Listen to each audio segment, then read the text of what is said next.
मैं श्रीकांत पांडे, जिला युवा समन्वयक, नेहरू युवा केंद्र, राजनांदगांव, छत्तीसगढ़। मैं फील्ड में ही था, मेरे पास एक एडिशनल जिला है, तो मुझे तुरंत एक पत्र मिला तो मुझे काफ़ी खुशी हुई।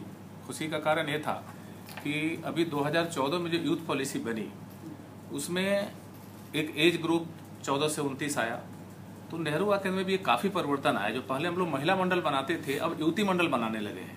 तो जब यूथ वोमेन का शब्द आया तो मैं काफ़ी इंस्पायर हुआ कि कुछ ना कुछ जरूर इस संदर्भ में मिलेगा। और अभी भी अनएम्प्लॉयमेंट या बहुत सारे जो भी प्रोग्राम है उसे युवतियाँ हमारी कट ऑफ है, वो मेन स्ट्रीम में है नहीं। जिस क्षेत्र से मैं छत्तीसगढ़ से बिलोंग करता हूँ, मेरा जो अपना एरिया है, तो मुझे काफ़ी उत्साह हुआ और मैं 30 को सुबह यहाँ पहुँच गया किसी भी तरह से ट्रैवल प्लान करके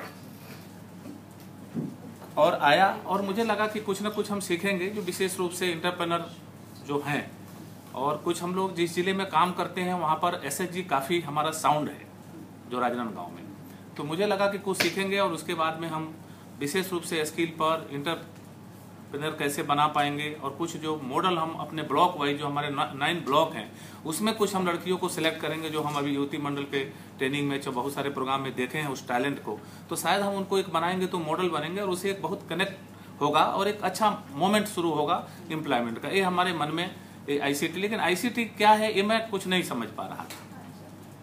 यहाँ पर जो मैंने बहुत कुछ सीखा, मैं अपना पर्सनली फीलिंग है मेरा, क्योंकि मैं इस क्षेत्र में थोड़ा बहुत काम करता हूँ। बांग्लादेश की सिचुएशन और भारत की सिचुएशन अलग हो सकती है, लेकिन मोस्ट प्रोबेबली जो प्रॉब्लम्स है और जिस तरह के रिसोर्सेज हैं वो करीब करीब एक ही है, थोड़ा बहुत चेंज हो सकता है। जैसे मैं ट्राइबल इलाके में हूँ, इसमें सीखा कि क्या रिसोर्सेज है। जो मैं उस ट्राइबल बेल्ट को मैं समझता था कि ये बहुत पीछे बेल्ट है, लेकिन जो उसका स्ट्रेंथ है, जो उसमें जो क्वालिटी है, जो वहाँ पर जो रिसोर्सेज हैं, विशेष रूप से जो नेचुरल रिसोर्सेज हैं, और उनको किस तरह से हम इसमें ले आके उनको हम जोड़ सकते हैं, क्योंकि ऑलरेडी रिसोर्सेज है, लोग थोड़ा बहुत जानते भी हैं, उन्हें नॉलेज भी है। अगर उस नॉलेज को आज मॉडर्न हिसाब से हम आज तौर तरीके से बदल दें, क्योंकि मार्केटिंग इज मैडम सबसे बेस्ट बड़ा प्रॉब्लम है। कुछ थोड़ा बहुत जो नए मार्केटिंग के हिसाब से जो स्किल आना चाहिए, जो टेक्निक जानना चाहिए, वो एक प्रॉब्लम है। जनरल उनको जानकारी है, अगर हम इस तरह के नॉलेज से और स्किल से उनको जोड़ते हैं तो निश्चित रूप से जो एक नेचुरल रिसोर्सेज है जिसकी जरूरत है पूरे देश और दुनिया को, चाहे वो कितना भी एडवांस कंट्री हो, तो हम इस रिसोर्सेज को उस एडवांस कंट्री से जोड़ सकते हैं। जैसे मैडम पूजा आई, अब वो काम कर रही है, लेकिन उनका मसाला कनाडा जा रहा है, तो एक छोटे से एसएचजी के ग्रुप में एक महिला जो एक हाउसवाइफ थी और कुछ दिन के बाद उसने शुरू किया कॉन्फिडेंस से और डीआईसी या तमाम सरकारी जो प्रक्रियाओं हो उसे जूझते हुए उसने शुरू किया, लेकिन आज उसका मार्केट वहां जा रहा है। आज वो अरबियन के लोग आ रहे हैं तो उसको एक नया कॉफी मॉडल दे रही है, और तुरंत जो लोकल रिसोर्सेज पूना में मिल सकता है उसी को तुरंत टाइम लाइन दिया था कि 10 बजे देना है, चाहे हम शाम को फ्लाइट है मेरा, लेकिन उन्होंने किसी भी तरह से अपने तरीकों को अपना के 10 बजे दिया। आज वो अरब जाएगा। तो एक छोटे से गाँव में इस तरह का जो काम महिला के द्वारा हो रहा है, उसे कितनी महिलाओं को एम्प्लॉयमेंट मिल सकता है, किस तरह से हमारी ट्रेडिंग और मार्केटिंग हो सकती है, एक बहुत बड़ा सोच हमारे सामने आया। निश्चित रूप से हम लोग वोकेशनल ट्रेनिंग प्रोग्राम ऐसे करते हैं, लेकिन हमारे जो प्रोसेस हैं वो प्रोसेस को हमने सीखा कि किस तरह हम बेनिफिशियरी को सिलेक्ट करेंगे, क्योंकि selection is the base of success. हमारे सिलेक्शन का तरीका और आज जो हमने आईसी में जो सिलेक्शन का तरीका सीखा उसमें काफी अंतर है, और मैं निश्चित रूप से इस प्रोसेस को एक एक्सेलेंट प्रोसेस है। हम अगर ऐसे लोगों को सीख के और इस प्रोसेस से लोगों को ट्रेन करेंगे तो उनसे एक नेटवर्किंग हो जाएगा बहुत सारे वुमेन लेडीज का। दूसरा जो विजन बोर्ड था कि 15 साल बाद में कैसी स्थिति होगी, उसका जो पेपर के द्वारा जो हमारे पास जो पुराने पेपर थे उस तरह दिया गया, और उसको हमने देखा कि 15 साल में हम इस पर्टिकुलर इशू पर काम करने वाले हैं, तो उसको पेपर के कटिंग से सेट किया। तो एक माइंडसेट हमारा बना कि हमारा अगर ये हमारा लक्ष्य है, टारगेट है और ये हमको करना है, तो हम स्टेप बाय स्टेप किस तरह से इसको ले जाएंगे ताकि हम टारगेट को गोल कर सकें। फिर लोकल सिनेरियो को, क्योंकि हम बराबर जब कम्युनिटी के साथ काम करते हैं तो कम्युनिटी को समझना बहुत जरूरी है। एक बहुत बड़ा रियल पॉइंट हमने यहाँ से ऑब्जर्व किया, और उसको उस कम्युनिटी को समझने का जो प्रोसेस यहाँ पर आया वो एक्सेलेंट था। उसे हमको एक समझ में आ गया। कुछ जनसंख्या पर भी बात हुई कि जो अंगगणितीय या ज्यामितीय माल्थस के थ्योरी में कि किस तरह से पॉपुलेशन बढ़ता है, और जब पॉपुलेशन बढ़ेगा तो हमारे टारगेट क्या हो जाएंगे, हमको क्या नीड होगा आगे आने वाले समय में, तो उस हिसाब से भी हम अपने बिजनेस को किस तरह से प्लान कर सकेंगे। ये भी एक बड़ा अच्छा चीज रहा। दूसरा हम पुअर, पॉवर्टी या वनरेबल ग्रुप, जैसे मैं नक्सलाइट इलाके का बिलोंग करता हूँ, एक नक्सलाइट सफरिंग कम्युनिटी को आप देखेंगे तो इधर पुलिस से भी सफर करती है और इधर जो नक्सलाइट है उनसे सफर करते हैं। वो बड़ा क्रिटिकल सिचुएशन में रहते हैं। तो वनरेबल ग्रुप के बारे में भी काफी समझ आई कि जो ऐसे हम समझते हैं उनके अंदर जो क्वालिटीज है, उस क्वालिटीज को किस तरह से हम टेप करें और उनको हम किस तरह इन एक्टिविटी से जोड़े। और विशेष रूप से मेरा अपना काफ़ी 30 ईयर्स से मैं नक्सलाइट बेल्ट में काफ़ी स्टेशनों का काम करता हूं कि इस तरह के अगर प्रोग्राम को हम लेके जाएंगे तो जो दूसरे एक्टिविटी जाते हैं तो अगेंस्ट ऑफ नक्सलाइट हो जाता है वो, लेकिन इस तरह के प्रोग्राम लेके जाएंगे तो मुझे लगता है कि कम्युनिटी भी एक्सेप्ट करेगी और नक्सलाइट भी एक्सेप्ट करेगी। तो एक विजन हमारा बहुत क्लियर हुआ इस मामले में, इस ट्रेनिंग से बहुत ही क्लियर विजन हुआ कि हम अगर इस एक्टिविटी को लेके जाएंगे तो शायद वो वनरेबल ग्रुप को हम ज्यादा टेप कर पाएंगे और उसके जो स्ट्रेंथ है जो किसी न किसी तरह से दबा हुआ है, उस स्ट्रेंथ को हम लेकर और वहां के रिसोर्सेज को लेकर हम एक बेहतर काम कर सकेंगे। ये 2-3 चीज हमें बहुत लगा।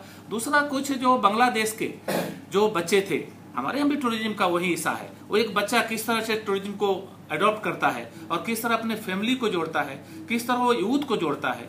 एक और बात बहुत अच्छा लगा जो पॉजिटिव थिंकिंग के लिए अगर किसी को एम्प्लॉयमेंट मिलता है कि एक महिला जो कैंसर से सफरिंग है, लेकिन वो जब स्किल आता है और अपने बिजनेस को शुरू करती है, लोगों को जोड़ती है, तो उसको किस तरह से खुशी होती है और पॉजिटिव थिंकिंग से वो जो उसका लाइफ जो लेंथ है वो बढ़ता है। ये वंडरफुल थिंग्स इसे हमें लगा। बहुत सारे साथी बात करेंगे, लेकिन मुझे इसे काफी लर्निंग हुआ और निश्चित रूप से बहुत सारे ट्रेनिंग अरेंज करने का मौका मिला। जैसे चंदा जी ने कहा, हम लोग कभी आरजीएनआईडी नहीं गए, 30 years as a YC working. तो सर जरूर मैडम, मैं ऐसे वाईसी जो पूरे देश में जरूर लिस्टिंग करिए, जो कभी आरजीएनआईडी नहीं गए, उनको जरूर बुलाइए। मेरा एक पहला आपसे रिक्वेस्ट है।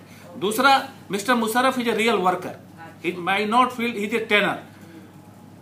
हम लोगों ने बहुत सारे ट्रेनिंग लिया है, लेकिन एक आदमी 5 दिन तक, क्योंकि he is clean hearted, his commitment is very high, तो really I appreciate of this type of worker, not I call trainer. Mister David is very excellent person.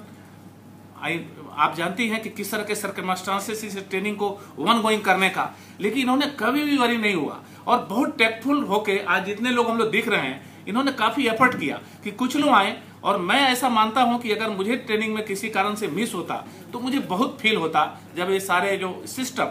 सबसे बड़ी बात एक चीज और मैंने जो इससे काफी सीखा, मैं इसमें बहुत कमी है मेरे में, मोबाइल यूज करने में, इलेक्ट्रॉनिक्स में, कंप्यूटर यूज करने में, फेसबुक में, इस समय बहुत कमी है। मैं जाकर पहला काम मैं करूंगा कि 1-2 महीना में मैं ठीक होऊंगा, क्योंकि जो चीज हम इतना आसानी से कर सकते हैं, जो इस ट्रेनिंग में हमने सीखा, आज ट्रांसलेट सीख सकते हैं हम। देखा कि इन्होंने कुछ नहीं था, ना इंटरनेट था, ना कनेक्टिविटी था, लेकिन मोबाइल का कैसे यूज बचिया कर रही थी। वो एग्रीकल्चर में जाकर उस जो एग्रीकल्चर फील्ड है वहां गाइड कर रही थी, देखो इस एग्रीकल्चर में ऐसा होगा, इस तरह का इंफॉर्मेशन होगा, इस तरह की टेक्निक है, इस तरह फैशन डिजाइनिंग है, तो लेटेस्ट टेक्नोलॉजी है। तो ये जो हमने देखा कि without little sources how to use, तो एक बहुत ही इंस्पायरिंग रहा। और मैं बहुत धन्यवाद देना चाहता हूं कि एक कोर्स हम लोगों ने सीखा। मेरा अपना पर्सनल जो निकट भविष्य में मेरी योजना है, वो योजना बहुत क्लियर हो गई है।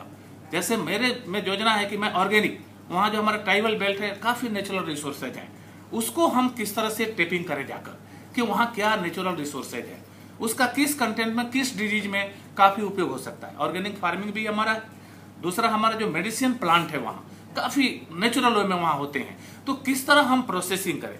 एक बात और हमें बहुत अच्छा लगा, क्योंकि हम लोग बराबर जनरली जो लोग हैं, चाहे हम लोग जो काम करते हैं, हम प्रोडक्शन पर जाते हैं, लेकिन इस ट्रेनिंग से हमने सीखा कि नहीं, सर्विस में जाना चाहिए, रिटेलिंग में जाना चाहिए, मार्केटिंग में जाना चाहिए। क्योंकि ज्यादातर अब कैसे जब हम इसे विजुलाइज किए अपने इलाके में जो काम करते हैं, तो लगा कि हम जो भी लोग प्रोडक्शन में जाते हैं 90% फेलियर होते हैं। अगर शायद इस दिशा में जाएं तो आप बाद में प्रोडक्शन में जाएं तो फ्लोरेशन की स्थिति बहुत कम हो जाएगी, एक बहुत सक्सेसफुल रेट होगा। क्योंकि अभी तक ट्रेनिंग तो होता है madam, vocational training programme, lot of things, lot of training, लेकिन अगर उसका इंपैक्ट देखें, उसका आउटकम देखें तो जीरो है। हमारा स्टेट जो मैं छत्तीसगढ़ बिलोंग करता हूँ, वो फर्स्ट स्टेट ऑफ इंडिया जहां कॉन्स्टिट्यूशनल राइट है यूथ को वोकेशनल ट्रेनिंग, स्किल ट्रेनिंग लेने का। बट मेरा जो अपना एस्टिमेट है कि ट्रेनिंग तो हमने लाखों में दिया, लेकिन एक भी लड़का रोजगार के लिए खड़ा नहीं है।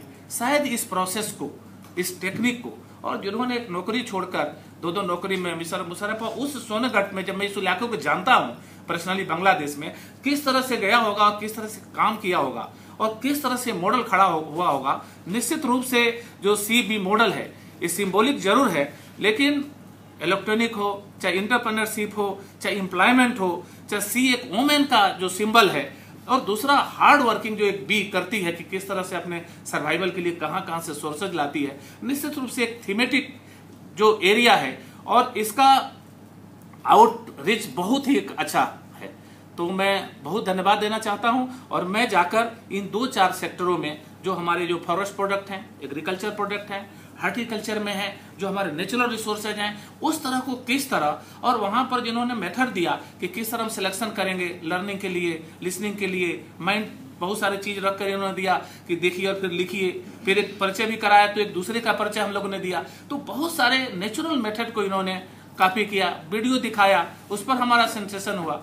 तो निश्चित रूप से एक चीज बहुत अच्छा रहा और हम इन चीज को एक मॉडल के रूप में अब समझ गए हैं। जाकर वहां पर अपने जिले को देखेंगे किस तरह से हुआ है, कहाँ क्या प्रॉब्लम है, अगर है तो हमारे क्या स्ट्रेंथ है, उसको हम फिर यूज कैसे करेंगे। एक तरह से हमारी मानसिकता बन चुकी है और निश्चित रूप से हम अपने 9 ब्लॉक है, एक आध ब्लॉक में ऐसा मॉडल जरूर खड़ा करने का प्रयास करेंगे।